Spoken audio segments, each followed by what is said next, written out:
everyone, and welcome to Growing Together, a gardening podcast with me, John Lamb, and Don Kinsler, a lifelong gardener and the North Dakota State University Extension horticulturist for Cass County. Don, how are you doing today? I'm doing great. The seeds are sprouting in the basement under our lights, and so spring can't be far away. And I suppose there's not necessarily the aroma of flowers or anything but I suppose just kind of having a little bit of that damp soil. The fragrance of soil. Yeah, must be kind of a nice thing. It is. You know, one thing that I miss about our greenhouse business, and someday I'd like to have a little backyard greenhouse, but one thing that I miss about our greenhouse business is when you walk into the greenhouse, the aroma of the humidity mixed with kind of the fragrance of the peaty potting soil and the plants, and that is an aroma that you have to experience. It's hard to describe what that is, but this time of year, it's awesome to go into greenhouses that are producing their plants and get kind of that lift. Yeah, you can get a little feel for that a little bit,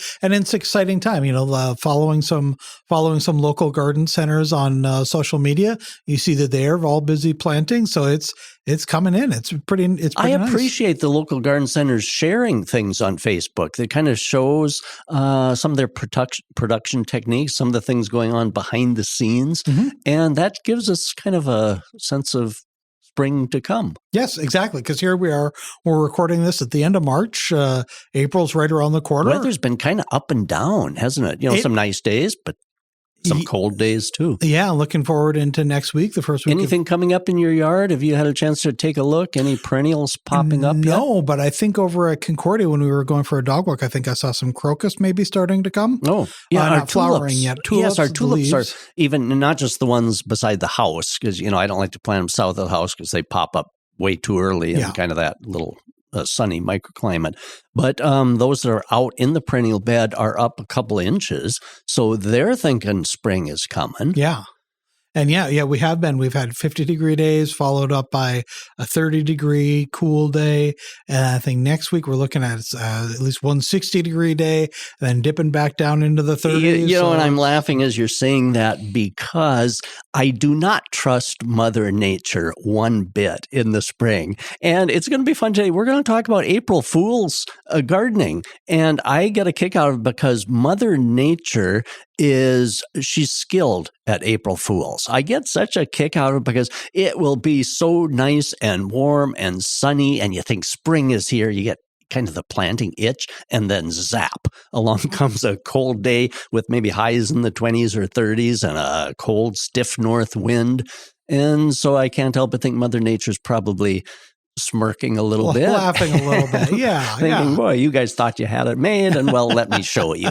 And so it's funny. I've really come not to trust spring, but to kind of have the patience to let it develop, see how the weather is thing. So it's going to be fun to talk about some of the April Fool type things that we experience in gardening.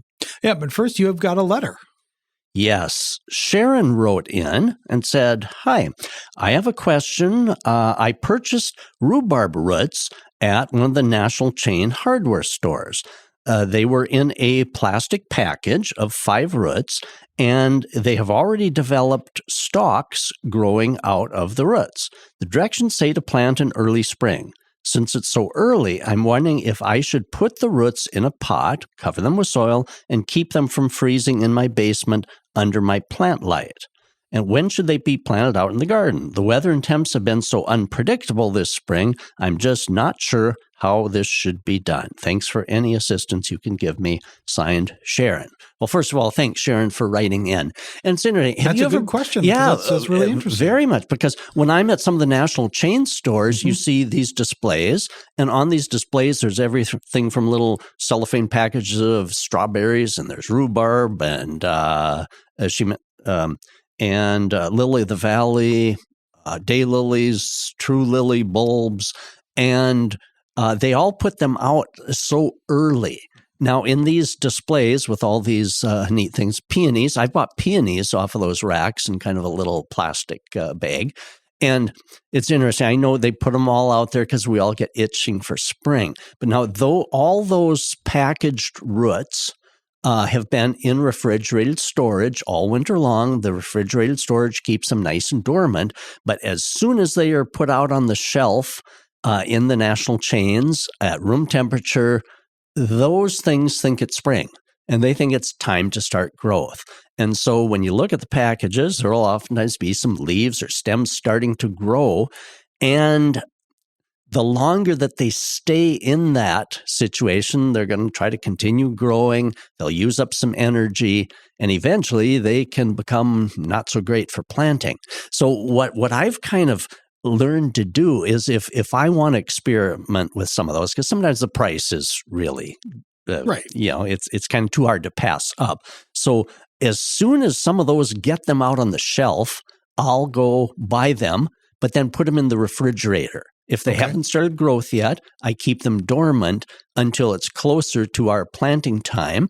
Maybe keep them in the refrigerator. If I want to plant those rhubarb roots directly out in the garden, then I'll keep them in the refrigerator until maybe first part of May, and then plant them out. It would take them a little while to start growth, so they'd escape any frosts. But now the question is, as Sharon mentioned, the rhubarb in the package have already started to grow. It sounds like they're producing some stem. Probably leaves are starting to unfold. So what should she do? Well, once they've started growth, they can't go back into winter dormancy. If she plants them outside, those tender shoots are probably going to get frozen because we're going to get lots of frosts in April yet. So I like the idea of potting those up and putting them under plant light, because then the stalks and the leaves will continue to grow and expand. They'll receive the light that they need. And so I think then by first part of May, she'll have a nice potted rhubarb plant that then she can plant out after danger of frost. So definitely, Sharon, you answered the question yourself. I would pot it up, put it under lights, and let the plant develop now that it started growth. Trust your instincts, Sharon. This is what Don's saying. Exactly. Yeah. Because it's interesting. I have looked at some of those collections of plants, but I always look to see how far advanced, is there growth poking out of the bag? Because some of those are going to get pretty, strung out by the time. The same is true with seed potatoes. Many of these places will have seed potatoes on the rack, sometimes really, really early. And the longer that those seed potatoes sit at room temperature, they're going to start to sprout. So I try to time it as soon as they've got them out. Go buy them, put them in my refrigerator so they stay dormant, and then I'll have them in good shape when I want to plant potatoes, which for me is usually the first part of May. But we're a ways from the first part of May. If those seed potatoes sit there at room temperature, they're going to have pretty long sprouts by the time I want them. It may only be a month, but that's a long month. Yeah, a lot of things can happen in that month. So again, thanks, Sharon, for a good discussion. And many of us, when we go into these national chains or hardware stores or wherever, we see these displays of perennials and other plants. So anyone that wants to email us, maybe if you had experience like that or other questions, email Donald.Kinzler, Kinzler, at ndsu.edu. And Sharon, if you're listening, I'd be very curious to know if you already have any rhubarb established in your yard, because it would be interesting to see how they progress compared to these ones that you're going to start inside.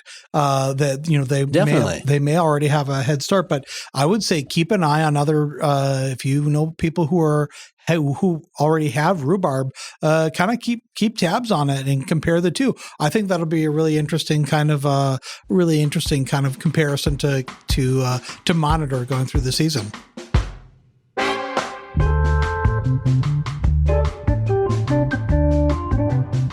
Well, here we are. So we are just about to April Fool's Day, April 1st. We thought we would do kind of a fun little April Fool's show. And so we each kind of tried to find some April Fools, some kind of pranks, things like that. Not necessarily pranks. We're not going to fool each other. Have any of your family members ever do April Fools? My nephews did a number on my sister, their mom, and to the point where she had to kind of say no more, because I think one year they did the put cellophane under the toilet seat. Oh no. Yeah. And So there was that went a little too far, and I think Yes. She's happy that they're not living in the house right now. Yeah. Oh, sure. It's interesting when I was doing a little research on, gardening type April Fool's things. There are instances where people, but this would not be revealed until quite a ways after April Fool's. But painting a rock to look like a potato and then putting it under the plant. So then when someone goes to dig, you had an awful tough potato. But one thing that I wish was an April Fool's joke, and that's what. And we did a podcast on this, and it involves AI. Yeah. We talked about the red and white hosta. That's being sold on one of the leading national online retailers. Yeah. Those are the words I was searching for. And you can have 100 seeds for the red and white hosta for I think $14.95. Yeah, just in time for 4th of July. Exactly. Yep. And there's one that red, white, and blue hosta. And of course, when I did some investigating, there is no red, white, and blue leaved hosta. And so I wish that was an April Fool's joke. It would make a delightful joke, but unfortunately, they're actually selling the seeds. When I looked at the reviews, people who had bought these seeds, well, most of them indicated that their seeds did not grow. Oh. Hosta can be grown from seed. And so, but I was curious to see, did anybody get these to grow and what actually grew? I suspect it would just be a green hosta. And but it seemed like nobody was able to get any of these. So it's kind of a Jack and the Beanstalk type of seed. And so I wish that was an April Fool's joke. It would have been funny if people weren't actually buying money, seeds from them. And it's interesting. Sometimes people aren't out to actually fool you, but there's a lot of gardening information that gets passed along. And I think people maybe mean well, but there are definitely some things in gardening that can fool us. One of the classic ones is adding rocks to the bottom of a houseplant pot. And now I know my mom used to do that. Didn't we do a podcast that kind of related to something potting houseplants up, Yeah. I think. Well, anyway, putting rocks in the bottom of a houseplant pot for drainage. And my mom always did that too. She's a good gardener. She knew not to overwater her houseplants. But anyway, the research has shown that you don't need that. It can actually inhibit drainage. The water goes down through the potting mix. It detects that there's a layer of change, and so it supersaturates the potting mix. And then when it can't hold anymore, then it starts running out the bottom. And so you don't need rocks in the bottom. Doesn't necessarily mean your plant's going to die if it has it. But one thing that's interesting, so when you're kind of looking at different things on about potting, if someone is suggesting, put rocks in the bottom, you'll have better drainage. Well, that's not definitely true. And here's a good analogy. Okay, greenhouses are all about growing plants of quality. They want their material to be the best it can be, so we'll all buy them. Okay, so when garden centers are selling houseplants, potted houseplants, there are not rocks in the bottom of those pots. Right. It's just potting soil all the way down. If rocks made a better houseplant, they would all be doing it. And so anyway, I get kind of a kick out of that. So anyway, we can save a little time. Don't have to go in the alley and find some rocks to put in the bottom of your houseplant. The only thing is the only thing I could think of at time that would be beneficial is if you had a plant that may tend to go kind of tippy. And then if you were to replant it, just maybe put one bigger rock in the bottom, especially if you had cats or children around that may add to that tippiness of a plant. But yeah, you definitely don't want to put them across the bottom layer.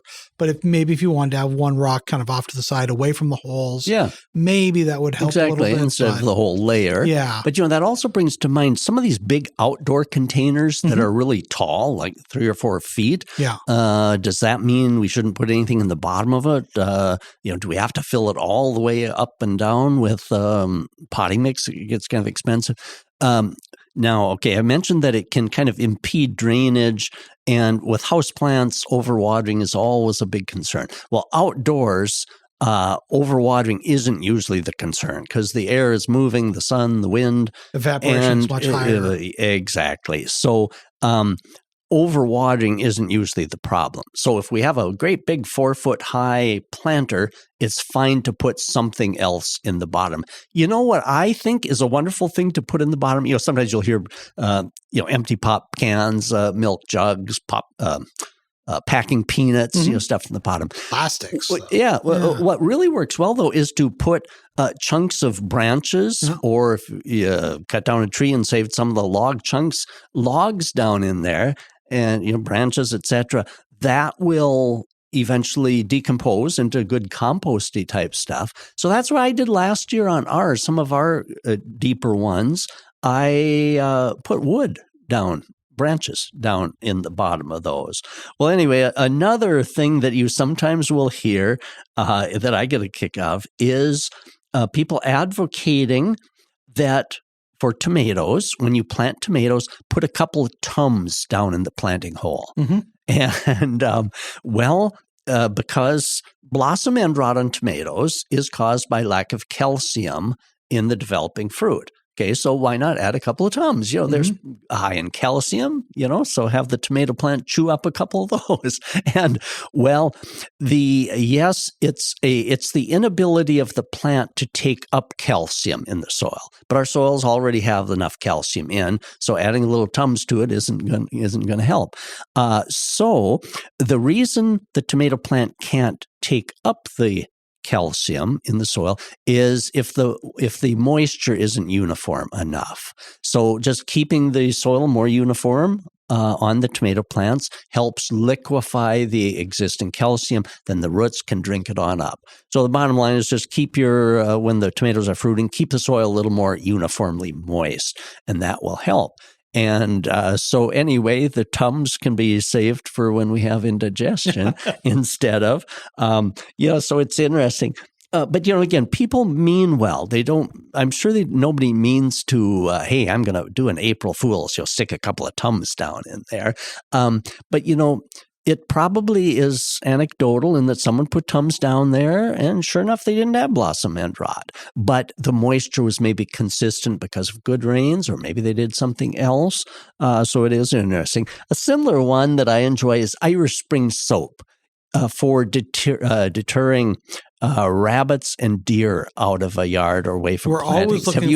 We're always looking for ways to keep critters out of our garden, right? And deer. Yeah, absolutely. Maybe sometimes we get a little desperate. Yeah, and so a person will oftentimes see people share, that they hung up Irish Spring soap in their yard and no rabbits and no deer problem. And what I get a kick out of is someone indicated, yes, that you maybe did that and had no deer, but maybe right outside town somebody shot that deer, or maybe it was hit by a car, and so the deer that was frequenting your area isn't coming back. But it's not necessarily because of the Irish Spring soap. But I always mention too, if something like that is working for you or for somebody, keep doing it. Certainly doesn't do any harm hanging Irish Spring soap all around your yard, although maybe the neighbors might, look a little bit questioning, but it certainly isn't doing any harm. Along the same rabbit deterrent thing, and of course, I'm always looking how to keep the rabbits from eating our roses and arborvitae and everything else. So a very good gardener indicated to me, she had the answer, dryer sheets. Okay, and not just any dryer sheets, it needed to be the Gain brand of dryer sheets. Okay. So I thought, I trust her. I still trust her. But anyway, I hung those all over the roses. Well, the rabbits ate my roses, and maybe they borrowed the dryer sheets to go dry their clothes. I don't know. But wipe their chins off, probably. Yeah, exactly. So in my case, they had no effect at all. But I believe in her case, I don't know why, but I believe that in her case, they worked for her. And so I got kind of a kick out of that. We mentioned tomato blossom end rot. Another frequent thing that a person sees is Epsom salts. Now, Epsom salts is actually a magnesium product, so it doesn't add the calcium that we were after, and magnesium can actually interfere with that calcium uptake. So Epsom salts doesn't add anything or provide anything that would help with tomato blossom end rot. But again, if it's working for you, go ahead with that. But it's not something that we can widely recommend. Another thing, it's kind of interesting on Facebook. Some of the Facebook like houseplant groups. When people share an ailing houseplant, it's kind of interesting to hear people kind of attempt to help that person, which is kind of neat. Occasionally, though, you'll see people mention, "Oh gosh, yeah, the plant looks pretty poorly. Give it some fertilizer." But actually, fertilizer isn't medicine for sick plants. It is nutrition that can help a healthy plant be even more healthy. So sometimes force feeding an ailing plant can actually send it over the edge, because not even Miracle-Gro can resurrect a plant that's half dead. And so, so an ailing house plant, we need to kind of remedy it first. Then when it gets healthy, then we can do some fertilizing. Another one that I know people aren't meaning to actually do an April Fool, but it can kind of fool a person, is surrounding the garden with marigolds to keep out rabbits or to keep insects out. And rabbits have actually eaten my marigolds. So not only did they not keep them out, but they seem to kind of enjoy that as a precursor to my cabbage plants and everything else. It was the salad course, probably. Yes, exactly. And also you hear marigolds and other mosquito-type repellent plants as being able to repel mosquitoes. And there are certainly plants, including marigolds, that have a fragrance or an aroma to their foliage. And there are different kind of citronella-type plants.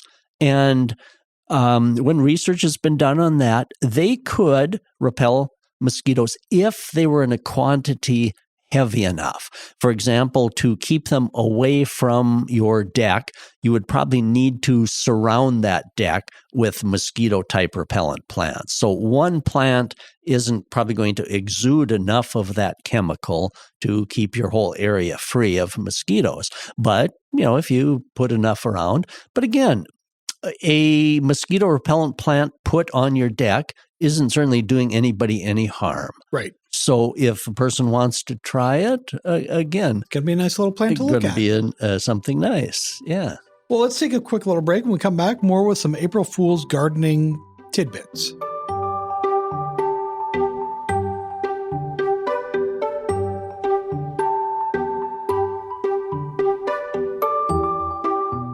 Local news affects your life. It gives you the confidence and clarity to make better decisions every day. You can support that with a digital subscription. Visit inforum.com/subscribe to take advantage of our introductory offer, just $6 for 6 months. All right, we're back, and this week with April Fool's Day coming up, we thought we would talk about kind of April Fools in the garden. We talked a little bit about how Mother Nature will trick us. Mother Nature is the, April Fools sometimes will be making you feel like it's ready to get out and plant, and then the weather will change drastically. We talked about some things that are maybe some kind of ideas that people have for things to make gardening better that don't actually work. But now you've got some superstitions that you wanted to talk about. There are. For example, one superstition, and I guess I'd have to really be sold on this one to prove that it works, is putting a gardening gnome out in your yard. Right. Yeah, gnomes are fun. They've become, I think, really increasingly popular. They're kind of fun. We got a couple gnomes out in our yard, but now, of course, the superstition is that those will help kind of protect, encourage the plants to grow. So I guess I would have to see a yard with a gnome versus a yard without a gnome. Maybe there's a research study, maybe a maybe a postdoc student or something should take that on. So do you have a gnome in your yard? We've got a couple of gnomes, but not in the yard. They're on the porch. Sometimes actually we do put one on the maybe yard. They're doing their magic, even being on your home lot there. Right. They keep it up like that. Yeah. Right. Before we get to the next kind of superstition thing, I got to tell you about a couple of jokes. They weren't necessarily timed for April Fools, but I got to tell you about an email I got. This was a couple of years ago. Someone sent me a photo of beautiful yellow roses that were blooming on the edge of one of these interstate rest stops. Okay. Beautiful yellow roses. And the emailer said, boy, these look so beautiful, and they're growing kind of carefree. They don't look like you get a lot of care. By any chance, can you tell me what variety these might be? Gosh, they were beautiful, just perfect yellow, kind of hybrid tea type blossoms. But they were growing. The foliage wasn't really rose-like, and so I enlarged the photo, and I could see wire stems. And they were silk roses, kind of embedded, silk rose blossoms embedded on some other type of a shrub. And so I kind of indicated, I said, let's look closer at that photo, and we can see some wire stems. So actually, and another one that I got a kick out of it, someone sent me a photo of a croton, which is a houseplant with kind of colorful reddish or orange type leaves. And anyway, on top of the croton was a daisy type flower. It looked like a gerbera daisy type flower. And the person asked, how can I get my croton to bloom the way my neighbor's croton? I don't think she was trying to give me an April Fool, but crotons do not have a gerbera blossom on top of them.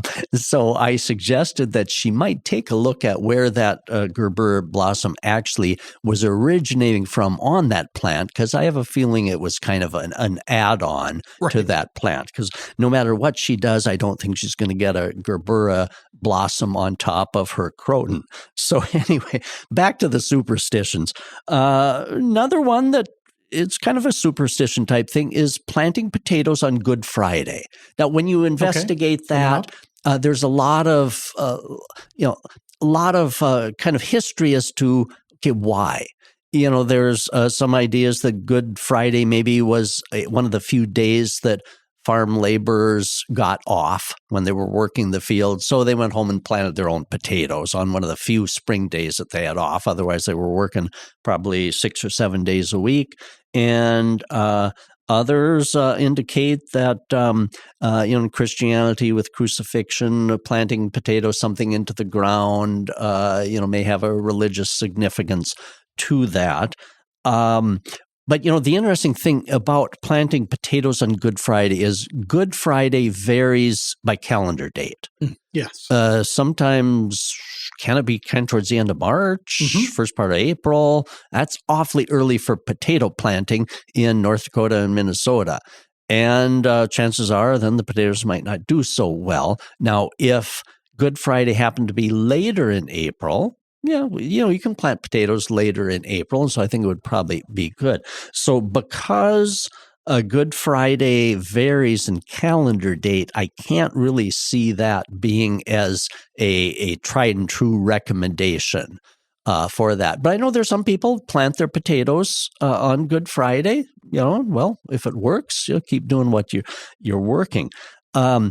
Somewhat related to that is I don't know if you'd call it a superstition or a practice of planting by moon phases. Have you ever heard that, planting vegetables by moon phases? No, I haven't. I've heard that ever since I was a boy. I remember some of the old-time gardeners indicating, we need to get our potatoes in, or we need to plant the carrots in the dark of the moon. They would follow the moon phases, the full moon, the new moon, all the different moon phases. And in fact, I believe the almanac, the gardening almanac, Old Farmer's Almanac. Yep. That, I believe, I haven't bought one the last couple of years, But normally that would indicate the moon phases and the planting of the moon. So now if I have this right, what gardeners or people that follow that is that if it's a root type crop, something you harvest from underground, those you would plant during the dark of the moon. And the light of the moon, which, so now anyway, we're all going to have to Google which of the phases of the moon are the dark of the moon, which are the light of the moon. But if you do a quick Google of that, it'll tell what phases they are. I can't quite remember. So in the light of the moon, you plant things which you harvest above the ground. Okay. Tomatoes, peppers, corn, cabbage, and things like that. Now, where this might relate to Good Friday, Easter and Good Friday are based on the full moon. Okay, so Easter is set at the first Sunday after the first full moon of the spring equinox. Okay. So Easter is always after the first full moon of spring, and Good Friday then being right before Easter, normally would fall in what they call the dark of the moon. So if you're planting your potatoes by the dark of the moon, Good Friday would probably be in many years in that dark of the moon. So anyway, I do remember old-time gardeners going by the moon phases for planting. Okay, now, so is there anything to this? I've never seen a scientific research study that advocated that, but I like to have an open mind. If the moon can cause tides, and I think that's been officially recognized that the moon causes tides, I believe, the gravitational pull of the moon causes tides. Yep. If it can have that effect on oceans, then does it have on developing plants? Does it have some pull? Maybe. I'm open to that. But I kind of wanted to just mention that as kind of one of the types of superstitions. Well, it's fun, it is fun thinking about, we started talking about this idea of April Fool's Day as a gardening show, started talking about this last week. And so I was looking up, I just looked up a couple of things like April Fool's Day plants. And there are a few plants that are called April Fools that have April Fools in their name. There's one, Haemanthus cochineus. It's from South Africa. That's a mouthful. Yeah. Have you ever heard of it before? No. Okay. It's from South Africa, so it's not around here. It's known as the April Fool flower or the March flower because its red blooms happen late in the summer of the Southern Hemisphere, which, because it's the opposite of us, is March and in April. And so I've got this here. I'll show you, Don. I wonder why they call it the April Fool flower. I wonder why. Yeah, I don't know. I think just because April, that's kind of when it came out. Oh, that's an interesting looking flower. Yeah. And then there is a pepper plant, the New Mex April Fool's Day pepper plant, and it gets its name because the colorful red and purple ornamental peppers resemble the jester's hat. It's like kind of back and kind forth. of the jester type fool. Yeah. So John just showed me the picture of the New Mex April Fool's Day pepper. Yeah, and it's interesting. Yeah, the peppers are kind of pointy little peppers coming up out of the plant, purple and reddish, and a little bit of a yellow tint. And it looks like the cap that a jester, that we think of a jester, the king's fool. Yeah, they're wearing. Yeah, it's more of an ornamental pepper plant and tiny little long slender peppers. So that's kind of interesting thing. And then, there are some kind of trickster plants, that you could call, but the sensitive plants. I mean, I'm not sure that's not necessarily the name, but I think it's called mimosa. Yeah, exactly. Mimosa pudica with the nickname of sensitive plant. Yeah. And so when you touch the leaves of those, such as with your finger, when you put your finger on, they'll kind of recoil or pull back a little bit when touched. I've always read about that, heard about it. I've never actually experienced that. Yeah, I don't. They're not. Again, they're not. They're not to our region. But the thing I love about the sensitive plant has got a number of other names, like the sleepy plant, the action plant. I love the touch me not. Oh, yeah. No, I've heard of people growing the mimosa sensitive plant as a house plant. As a house plant. Yeah. Yeah. Shame plant is another name for it. The humble plant, the tickle me plant, and a zombie plant. Oh. So it's kind of an interesting one. I wonder why they call it the zombie plant. I can understand the tickle me plant and different things because then the foliage kind of responds to that. Maybe because it kind of plays dead when there's if it gets touched and then it comes back to life. After people I can see that revives. Sure. And there's some other things too. They're like plants that will kind of trick other organisms so that they for their own benefit. They're the bee orchid, Ophrys epifera. We're gonna learn which one of us here actually went and studied horticulture. It wasn't me. That's the the Ophrys epifera, which has petals that mimic a female bee to attract male bees and spread pollen. That's the bee orchid. That's kind of an interesting one, I thought, too. Yeah, it is. Now, it's interesting. Okay, the Latin name, their botanical name, Ophrys, maybe. Ophrys. Epifera. Epifera. It's interesting. Now, okay, in the Latin and Greek names, oftentimes some of our common words have these same root words. Okay, so the bee orchid, the species Epifera, isn't a bee an apiary? Yep, right. Apiary. And so similar but Latin type species Epifera, apiary, Epifera. So, some of those common or some of the botanical names do make sense. Bee orchid. Oh, that's awesome. A photo here that I'm looking at, and nothing like show and tell over the airwaves of a podcast. But yeah, do a little Google on bee orchid. That's awesome. I've never seen that. And of course, there are plants. Yeah, they almost look like they're like a live insect face or something almost. Kind of, don't they almost look like a... Interesting. Oh, yeah. Okay. As you mentioned, they mimic a female bee to attract male bees to spread the pollen. So, yeah, they kind of have that bee-like look. Yeah. Oh, interesting. And there are other plants that lure insects in to kind of either eat off them or feed off them. Certainly like the Venus flytrap. I've never seen a Venus flytrap clasp over onto a fly. I've never seen you always see in the horror movies, the big Venus flytrap, eating a human or something. But I've never actually seen. Have you seen a Venus flytrap close up? Only in film. I mean, like only in. Yeah, I've seen live Venus flytraps.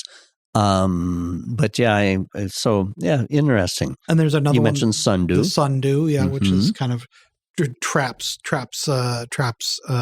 insects in there.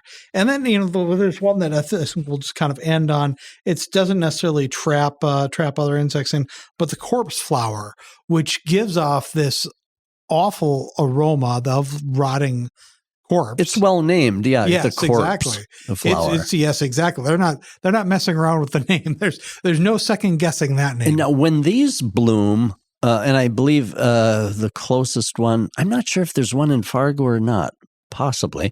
But I know the University of Minnesota, I believe, in their Arboretum greenhouses or the University greenhouses, I believe they have one. And when these bloom and produce that flower, which I believe is rarely, I'm not sure if it's yearly, every other year. I'm not sure how frequently, but it doesn't bloom very often. And when these are blooming in places like that, it's a draw. Yeah. A draw such as in, I think some places sell tickets. They sell tickets, yeah. To observe this. Now, I'm not sure if I'd pay money to smell something that's like rotten meat. Although I'm curious. I think maybe I would. I know that sounds really, really odd, and people will say, if you want to pay me money, I can leave a hamburger in the dumpster for a long time. But I think it would just be so interesting.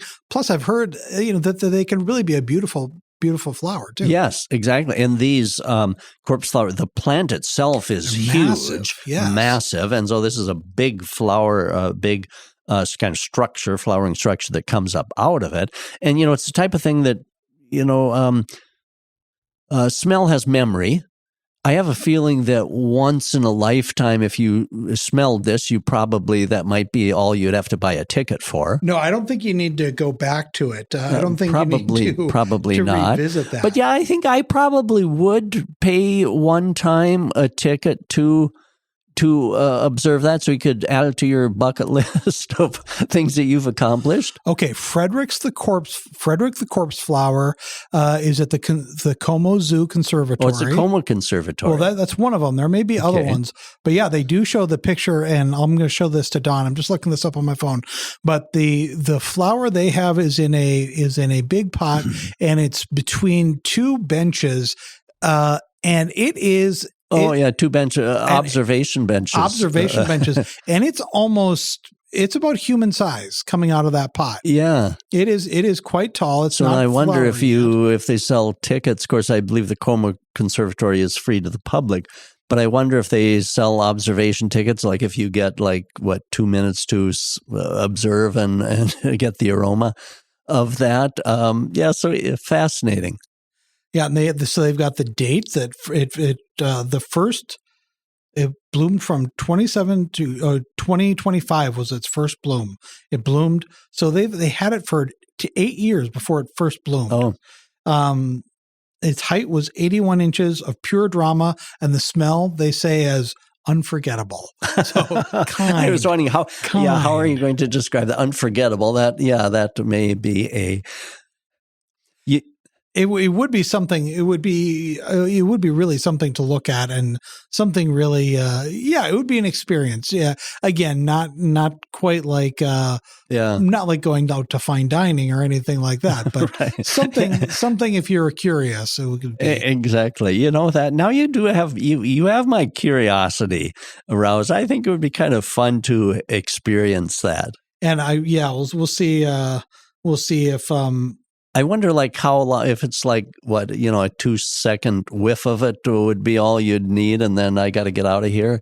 I don't know. It's we'll see, but yeah, it would be a fun thing. It would be a fun thing to check out, fun thing to see, and maybe keep an eye on that and find one in your area. Because they do make the news. Yeah, they make the news when they're blooming, and sending off their fragrance.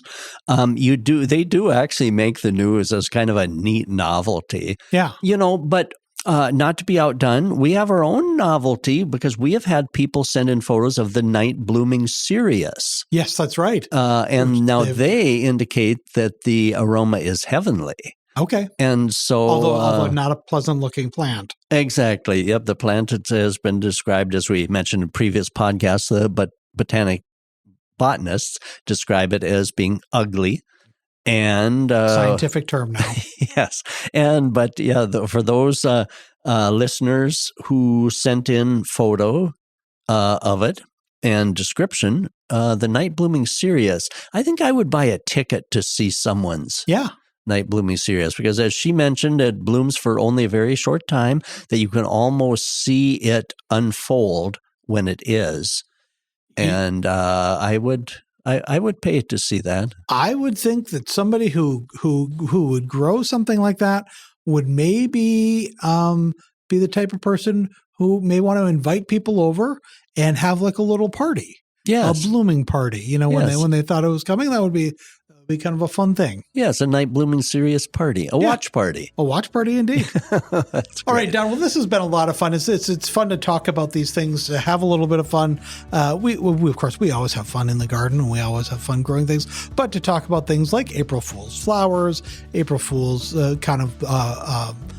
urban legends and things like that. I forgot to mention that we were talking about urban legends earlier. There is actually an urban legends rose that's in the name of a urban legend. So it's okay. So I like that name. Just kind of urban legend. Yeah, cool. But anyway, this has been a lot of fun. If people have questions for you about plants that smell bad, look beautiful, or anything. How to grow rhubarb, we talked about earlier. Maybe someone's harboring a corpse flower in their own home. Yes. That none of us know about. So let us know. We promise we won't publicize it so you don't have a lineup outside your street or something. We promise we'll keep your identity secret. But if people have questions... Unless you want to sell tickets to it. If people have questions for you, what's the best way to reach you? Send me an email at donald.kinsler, KINZLER, @ndsu.edu. All right, well, we'll talk to you next week. Well, thank you, John. And no fooling when I wish all of you a very happy April Fool's Day, and thank you much for listening.